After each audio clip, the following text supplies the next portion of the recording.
Hello friends, welcome to invention classes. आप सभी बच्चों को अपना हार्दिक अभिनंदन। मैं दीपक शर्मा आप सभी बच्चों को सारणी का अध्ययन करा रहा हूं। तो आप सभी बच्चों ने पूर्व वाले क्लास के अंतर्गत सारणी के नियमों के बारे में अध्ययन किया था। तो लगभग हम सभी विद्यार्थियों ने 10 नियमों के बारे में अध्ययन कर लिया। कितने नियम बचे बच्चों? 10वें नियम के बारे में अध्ययन किया था, जिसमें व्यवस्था के अनुसार समूह को प्रतिष्ठित किया गया था। आज हम उसी बिंदु को आगे बढ़ाते हुए आगे बिंदु के बारे में अध्ययन करेंगे, जो 11, 12, 13, 14, 15, 16, 17, 18, 19 9 नियम और बचे हुए हैं। तो 9 नियम क्या, 9 नियमों के बारे में आज की क्लास के अंदर हम अध्ययन जानकारी प्राप्त करेंगे। तो सभी विद्यार्थी हेडिंग डाल लीजिए। अध्याय में हमारा 8 चल रहा है। टॉपिक का नाम हमारा सारणीयन के नियम। सारणीयन के नियम। तो सारणीयन के कौन कौन से नियम है, उन्हीं नियमों के बारे में जानकारी प्राप्त करेंगे। तो विद्यार्थी तैयार लीजिएगा, चैनल को सब्सक्राइब भी कीजिएगा, लाइक कीजिएगा, शेयर कीजिएगा और आवश्यकता हो तो कमेंट की सहायता भी लीजिएगा। ठीक है बच्चों, तो हमारे बिंदु पे चलते हैं। आज का बिंदु सारणीयन के नियम। तो सारणीयन क्या क्या नियम बताए गए हैं, तो इसमें पहले लिख लीजिए सारणीयन के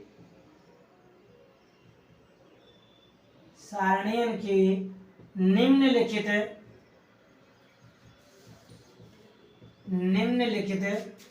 नियम हैं। निम्नलिखित नियम हैं। तो कौन कौन से नियम हैं? 10 नियमों के बारे में अध्ययन कर चुके थे।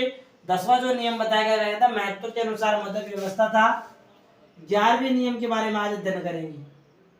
ठीक है बच्चों, 10वां नियम क्या था, मैं यहां लिख देता हूं। 10वां नियम क्या था? महत्व के अनुसार, ताकि आपको ध्यान रहेगा कि हमने पूर्व नियम कौन, महत्व के अनुसार मदों की व्यवस्था।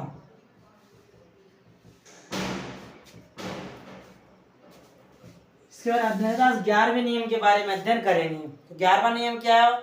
स्पष्ट एवं मितव्ययी होना। स्पष्ट व मितव्ययी। तो 11वें नियम के बारे में अध्ययन करने से पहले मैं पुनः एक बार तालिका बना देता हूं आप सभी विद्यार्थियों के लिए।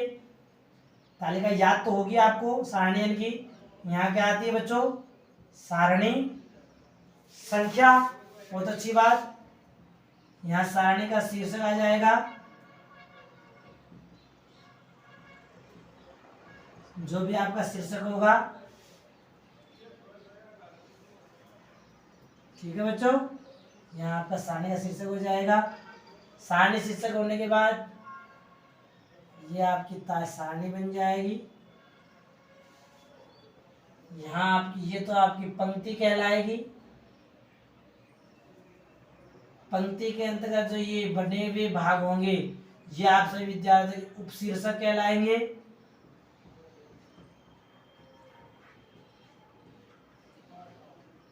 एक कॉलम जो बनेगा वो टोटल का बनेगा, यानी कहने का तात्पर्य योग। यहाँ जो कॉलम बनेंगे वे आपके अनुशीर्षक कहलाएंगे।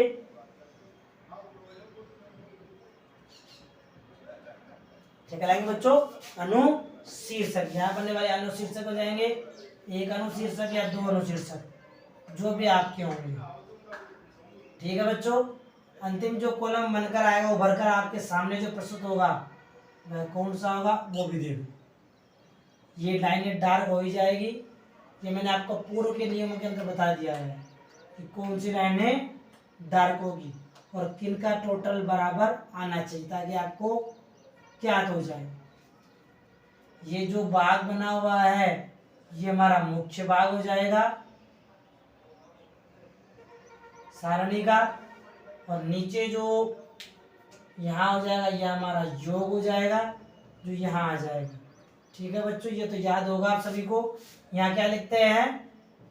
टिप्पणी। बहुत अच्छी बात, याद है तो बहुत अच्छी बात बच्चों। यहाँ आ जाएंगे हमारे स्रोत। वेरी गुड, बहुत अच्छी बात, नाइस पर्सन। ये इस प्रकार से हमारे तालिका का निर्माण हो जाता है, टेबुलेशन। अब इसके अंतर्गत कौन कौन से नियम है? तो 11वां नियम बताया गया हमारा स्पष्ट व मितव्ययी होना। तो कहने का तात्पर्य है, जब सारणी का निर्माण किया जाएगा, जब समंकों को टैबुलेशन तालिका में प्रस्तुत किया जाएगा,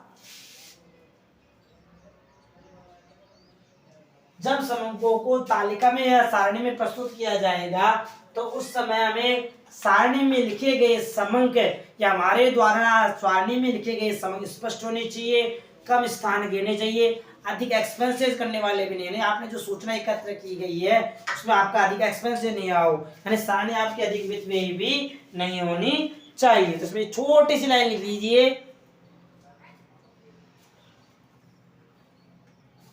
कि सारणी में लिखे गए समंक सारणी में लिखे गए समंक, यानी सारणी में जो समंक आप लिख रहे हो, सारणी में लिखे गए समंक स्पष्ट रूप से अंकित होने चाहिए। और जो समंक आपके लिख रहे हैं वे समंक स्थान समय के अनुसार भी होने चाहिए। तो कहने का तात्पर्य सारणी में स्थान, धन और समय की मितव्ययता भी आवश्यक है। सारणी में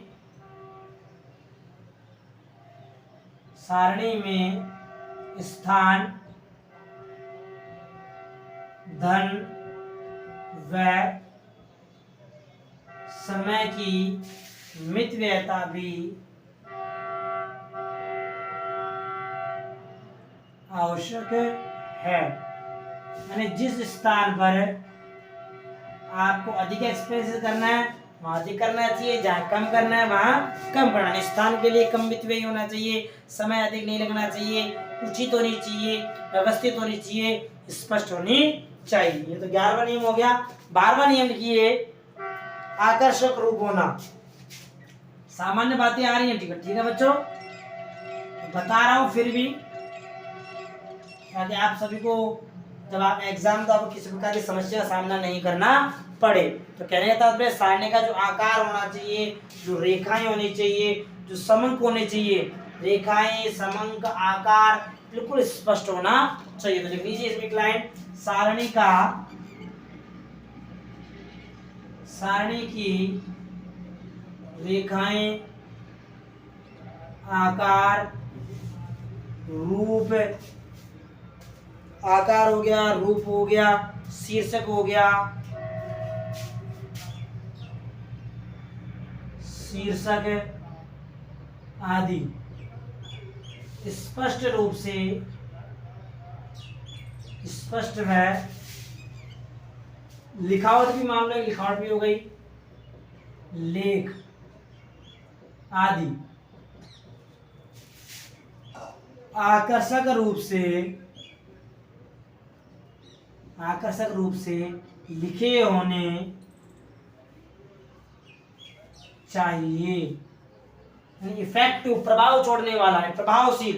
कि आपने जो तालिका बनाई है सामने वाले जिस व्यक्ति देखे और तुरंत आकर जाए, क्या गजब, बहुत अच्छी सारणी बनाई है। तो ऐसे स्पष्ट सारणी ऐसा आकर्षक रूप होना चाहिए, जिस प्रकार से एक व्यक्ति सामने वाले व्यक्ति को सुंदर दिखने के लिए अपना मेकअप करता है, अच्छे कपड़े पहनता है, सुंदर दिखता है, उसी प्रकार सारणी भी ऐसी अच्छी होनी चाहिए तो दूसरा व्यक्ति देखते तो उसे देखता ही रह जाए। देखता रहने का मतलब मन मस्तिष्क में उसकी छवि छप जाए कि सारणी क्या बता रही है। बिंदु नंबर 13, 13वां बिंदु लिखिए। 13वां बिंदु क्या बताया गया है? मापन की इकाई।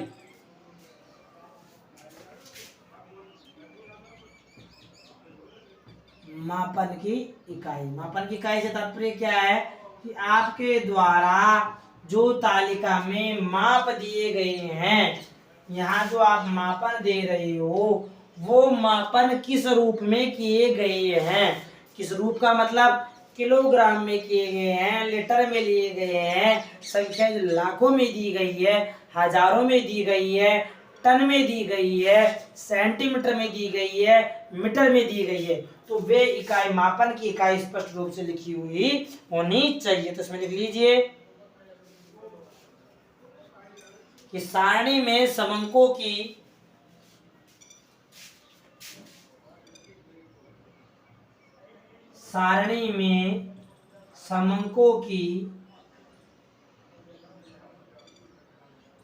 सारणी में समंकों की मापन इकाई ऊपर की तरफ कॉलम में लिख देनी चाहिए। क्यों लिखनी चाहिए? ताकि आप सरलता से मापन कर सको। जैसे लिखे गए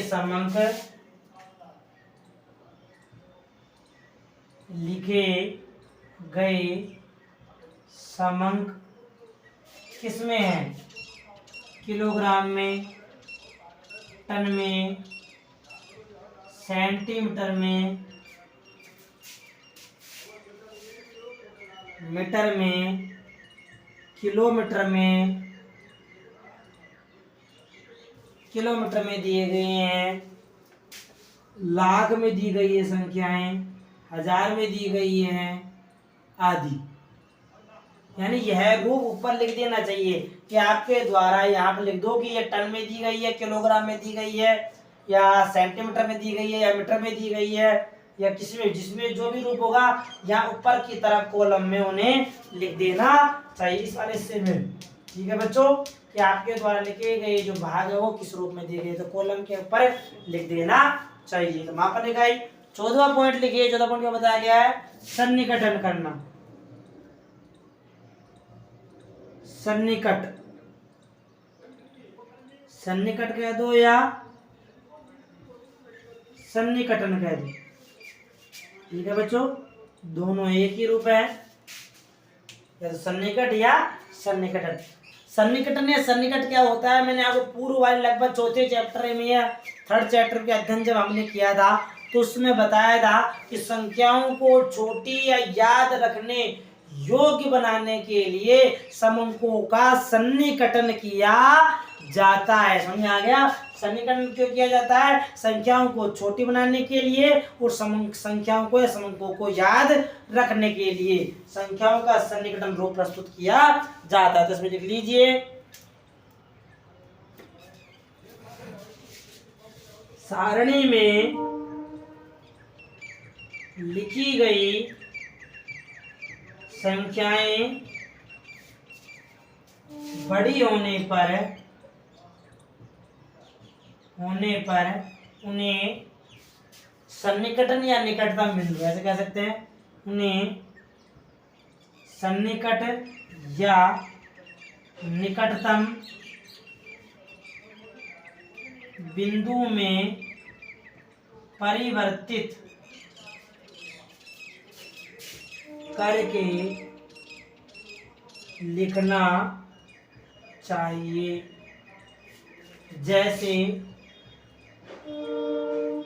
जैसे कैसे बताया गया? जैसे देख लो, जैसे 4872 संख्या लिखी गई है, 4800 लिखा गया है, तो उसे कैसे लिख दोगे?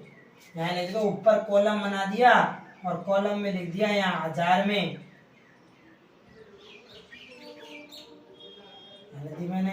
मैं जनसंख्या प्रदर्शित कर रहा हूँ। देखो मैं कैसे बता दूँ आपको। जैसे यहाँ मैंने एक तालिका बना दी और तालिका के अंदर यहाँ लिख दिया मैंने कि जनसंख्या 1000 में, जो कॉलम में मैंने लिख दिया ना ऐसे, तो यहाँ लिख दूंगा 48, बस 48। तो 48 का मतलब हो गया 48,000। 48 का मतलब क्या हो गया? 48,000 में दी गई है संख्या। और कोई भी हो मापन, तो यहाँ मान लो और यहाँ संख्या दे दी 54,000, जो भी मापन होगा, जैसे यहाँ लिख दिया मैंने 54, जी लो। इस प्रकार से संख्याओं को यहाँ ऊपर लिखकर, जैसे मैंने यहाँ मापन लिख दिया, सन्निकटन कर दिया, 1000 में संख्या 48,000, 54,000 से लिखेंगे, ये भी सन्निकटन का रूप माना जाएगा इसको भी तालिका के अंतर्गत। वैसे सन्निकटन जो होता है मैंने आपको बताया था, दहाई अंक तक, दहाई से होता है, दहाई, सैकड़ा, हजार आदि रूपों में लाख, इनके अंतर्गत संख्याओं का सन्निकटन किया जाता है। तो ये हो गया 14वां पॉइंट हमारा। तो इसका स्क्रीनशॉट ले लीजिए। आगे अध्ययन करते हैं 15वें पॉइंट के बारे में, 15वें बिंदु के बारे में। आशा करता हूँ समझ में आ रहा हो सभी विद्यार्थियों को। अच्छा लग रहा है तो अवश्य बताना हमको, ठीक है बच्चों। ले लिया स्क्रीनशॉट सभी विद्यार्थियों ने। चलिए बिंदु नंबर 15, 15 बिंदु लिखिए। 15 बिंदु क्या बताया गया है?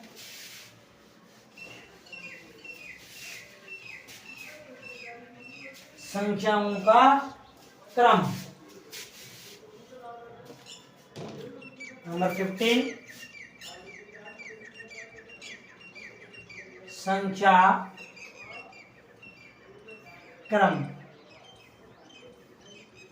संख्या क्रम के बारे में लिखना है, संख्या क्रम में क्या देनी चाहिए।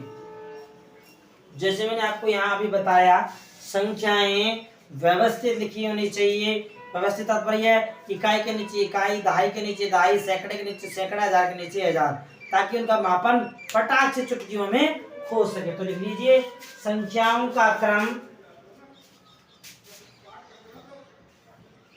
संख्याओं का क्रम,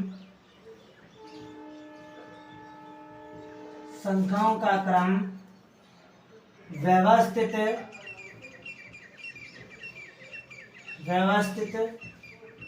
होना चाहिए। यानी आपके द्वारा कॉलम में जो संख्याएं लिखी गई है वे व्यवस्थित होनी चाहिए। कैसे कैसे का तात्पर्य समझा देता हूं मैं। जैसे जैसे समझ लीजिए, जैसे कोई तालिका मैंने लिख दी, यहाँ तालिका बना दी छोटी सी एक तालिका में मैं समंक लिख रहा हूँ, अंकों को लिख रहा हूँ। यहाँ मैं लिख दिया मैंने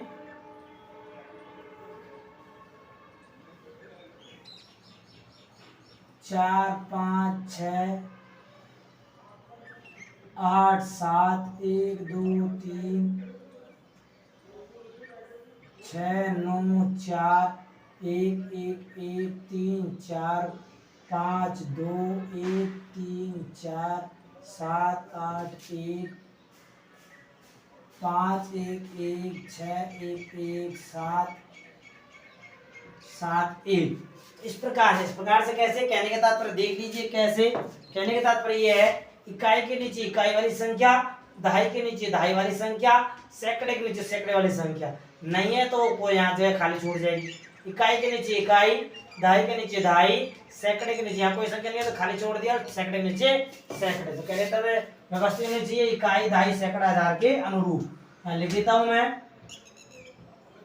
इकाई दहाई सैकड़ा हजार आदि के अनुरूप। इकाई दहाई सैकड़ा हजार आदि के अनुरूप संख्याएं लिखी होनी चाहिए। तो ये संख्याओं का क्रम लिखने का रूप हो गया व्यवस्थित। तो इस प्रकार संख्याएं कॉलम के अंदर लिखी जाएगी। तो इस प्रकार संख्याएं लिखी जाती है तो जब उनका टोटल ज्ञात किया जाएगा, ठीक है बच्चों, जब इनका योग ज्ञात किया जाता है तो योग ज्ञात करते समय किसी प्रकार की समस्या का सामना नहीं करना होता है। इसे टोटल करना है, फटाफट दो 1 2 3 7 8 9 और 6 5 11। ये लो फटाक से आंसर आ गया। 7 7 14 15 16 17 17 से लागी 1 8 8 2 10 10 3 13 1 14 14 14 9 23 का 3 लागी 2 6 4 10 2 1237। जो भी आपका टोटल आएगा यहाँ पर, तो टोटल करने में आपको दिक्कतें नहीं आती है सारणियों को सही व्यवस्थित क्रम में लिखने से। तो ये हो गया 15 पॉइंट। 16 पॉइंट लिखिए। 16 पॉइंट क्या बताया गया है? नंबर 16 16 पॉइंट बताया गया है विविध मद।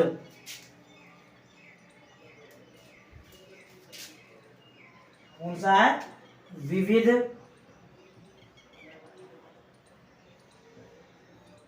मद।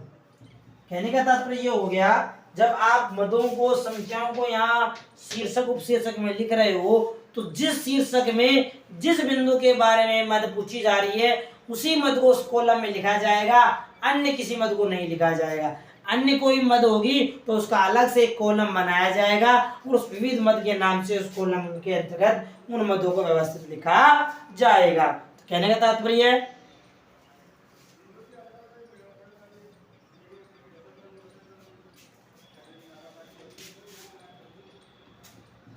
कॉलम में लिखे गए उपशीर्षक के अनुरूप ही मद लिखनी चाहिए। यदि जैसे लिखनी चाहिए जो मद लिखने के बाद शेष रह जाए, जो मद लिखने के बाद में शेष रह जाए उसे विविध मद के रूप में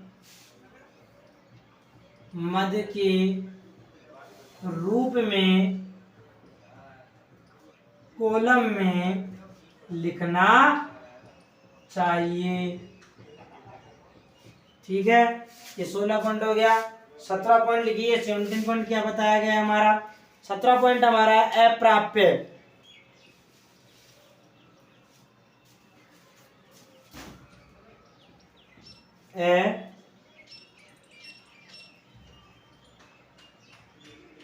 प्राप्त कहने का तात्पर्य यह है जिन समंकों को प्राप्त नहीं किया गया हो, प्राप्त करने में, पूर्ण अंक प्राप्त करने में कुछ समस्याएं आ रही हो तो उन अंकों को अप्राप्य अंक कहा जाता है।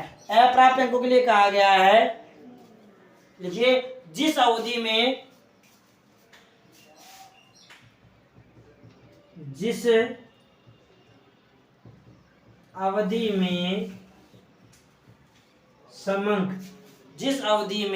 समंक सारणी में दर्शाए जाते हैं,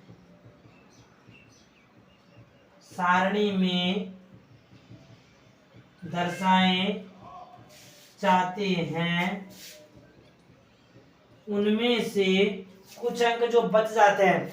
जिस अवधि में समंक सारणी में दर्शाए जाते हैं उनमें से कुछ अंक प्राप्त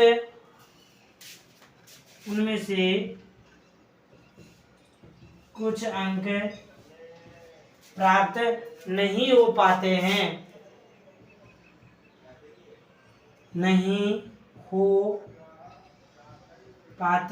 हैं। अब जो अंक आपको प्राप्त नहीं हो रहे वे कौन से अंक कहलाएंगे बच्चों? वे सभी अंक अप्राप्य अंक कहलाएंगे। नहीं हो पाते उन्हें उनके स्थान पर छोटी छोटी रेखाएं खींच देना चाहिए। समझ आ गया? तो उन जगह छोटे छोटे रेखाएं कैसे, जैसे मान लो यहाँ ये वाला अंक हमें इस तालिका के अंतर्गत प्राप्त नहीं हुआ, इस वाले अंक क्या रहेगा? छोटी रेखा खींच डैश कर देना चाहिए। जैसे मैंने ये तालिका बना दी और इस तालिका के अंतर्गत मान लो ये वाला अंक अप्राप्य हो गया तो ये यहाँ पर एक मैं छोटा छोटा खींच दूंगा ऐसे, ये अंक अप्राप्य हो गया तो ये कौन से आगे, ये जो मैंने छोटी छोटी लाइनें खींची गई है ये कौन से अंक? अप्राप्य अंक, यानी ये अंक प्राप्त नहीं किए गए हैं, ये अप्राप्य अंक कहलाते हैं हमारे। ठीक है बच्चों, 18 पॉइंट लिखिए।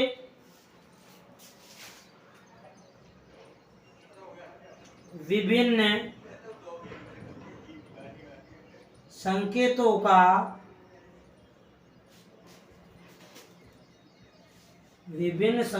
का प्रयोग करना, यानी जब समंकों को व्यवस्थित लिखा जाएगा तो विभिन्न प्रकार के संकेतों का प्रदर्शन भी किया जा सकता है या उन संकेतों के माध्यम से उन समंकों को समझाया जाता है। तो कहने का तात्पर्य यही है, टिप्पणी लिखने के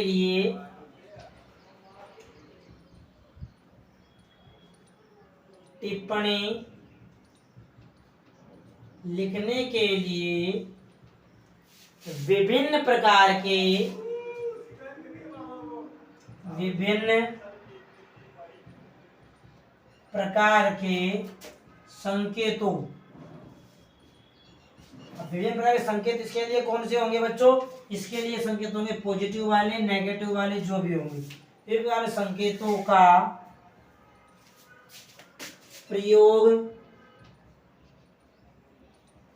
करना चाहिए।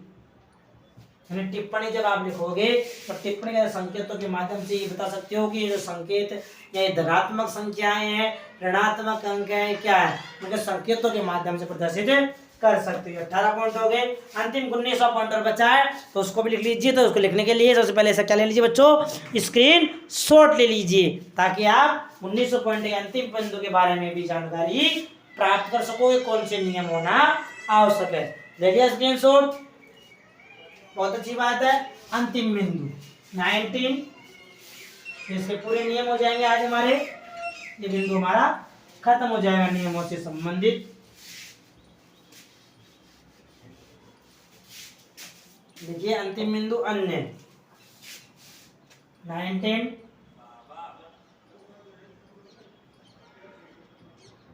अन्य के अंदर क्या बताया गया वो भी जान लो। कहने का तात्पर्य ये है कि सारणी में सब कुछ संख्याएं शीर्षक, उपशीर्षक लिख देने के बाद कोई अंक ऐसा आ गया हो जो गलत हो गया हो, गलत लिख दिया गया हो, तो उस वाले भाग को काट देना चाहिए। कैसे? तो वो लिख लीजिए। तो इसमें अन्य के अंतर्गत लिख लिए अनुसंधान के उद्देश्यों को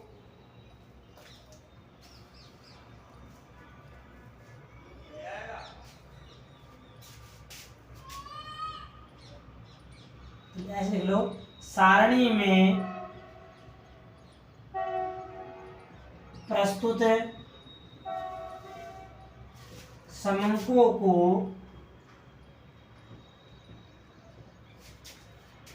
मध्य से न काटकर उसे टिप्पणी में लिखकर प्रदर्शित कर देना चाहिए। यानी जो आपने सारणी में जो समंक लिखे गए हैं, सारणी में जो समंक लिखे, कोई समंक गलत हो गया, मैन चला गया, तो उसे टिप्पणी के अंतर्गत मतलब नोट डालकर, कहने का तात्पर्य नोट डालकर उस समंक के बारे में आपको नोट प्रदर्शित कर देना चाहिए। समंक इसके रूप में प्रदर्शित गलत भी हो सकते हैं, सही भी हो सकते हैं। संभावना लगभग कि आपके द्वारा प्रस्तुत किए गए समंक लगभग इस तथ्य के अनुसार सही हो भी सकते हैं, नोट के रूप में टिप्पणी के अंदर लिख देने चाहिए। ये हमारे 19 नियम हो गए, जो सारणी का नियम या सारणी बनाते समय हमें इन नियमों का विशेष तौर पर ध्यान रखना चाहिए। तो अभी इन नियमों के बारे में अंतिम बिंदु पर बावले साहब ने एक बात कही है। क्या कहा है प्रोफेसर बावले ने? तो उसको भी जान लीजिए। प्रोफेसर बावले के अनुसार,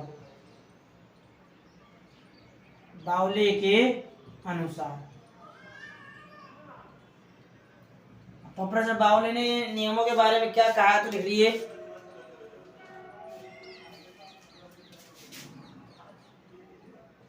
समंक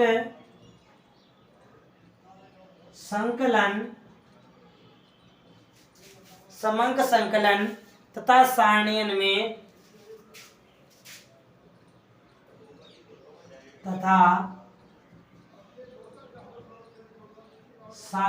में सामान्य ज्ञान, कौन सा बच्चों?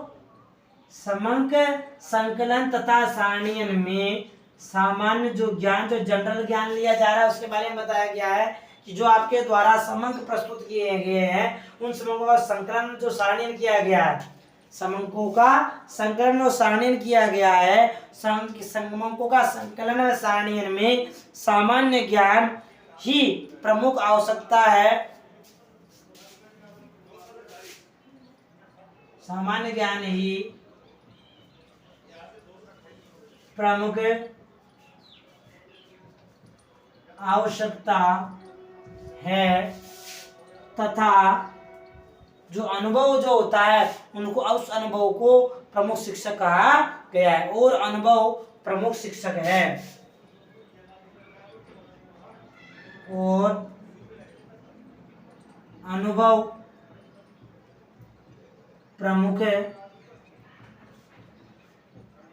शिक्षक है।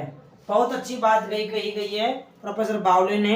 कई बार एग्जाम में पूछ भी सकता है इस टाइप का प्रश्न आपके सामने कि समंकों का जब संकलन किया जाएगा, क्या बच्चों, समंकों का संकलन समंकों का जब संकलन किया जाएगा, उनको सारणीन किया जाएगा, तो समंकों को संकलन सारणीन करने के सामान्य जो जनरल ज्ञान होती है उस ज्ञान को एकत्र करने की हमें आवश्यकता तो है ही, ज्ञान को हम एकत्र करेंगे। लेकिन यदि आपने उन समंकों को अपने अनुभव के आधार पर एकत्र किया गया है तो मतलब उस अनुभव क्या माना जाएगा, आपका शिक्षक माना जाएगा, आपका टीचर कहा जाएगा। उसको टीचर की संज्ञा दी गई है उस अनुभव को कि आपने अनुभव के आधार पर समंकों को एकत्र किया गया है। तो ये हमारे प्रोफेसर बावले ने सारणियन के नियम पूर्ण हो जाने के बाद ये बात बताई है, स्पष्ट कही गई। ये हमारे आज के क्लास के अंतर्गत सारणियन के नियम संपूर्ण समाप्त हो चुके हैं। किसी बिंदु के बारे में, पूरे 19 बिंदुओं के बारे में किसी विद्यार्थी को प्रॉब्लम हो, कुछ जानकारी प्राप्त करनी हो तो वह कमेंट की सहायता से हमसे पूछ सकता है। ठीक है बच्चों, मिलते हैं आगे आने वाली क्लास के अंतर्गत। तब तक के लिए हमारे चैनल को लाइक कीजिएगा, सब्सक्राइब कीजिएगा, शेयर कीजिएगा और बेल आइकन बटन को अवश्य दबाइएगा। ठीक है बच्चों, मिलते हैं आगे आने वाली क्लास में सारणियन के प्रकारों के बारे में अध्ययन करने के लिए। ठीक है, तैयार हो स्क्रीन से विद्यार्थी, एक बार चलिए स्क्रीन से विद्यार्थियों ने, बहुत अच्छी बात, बेस्ट ऑफ लक, शाबाश।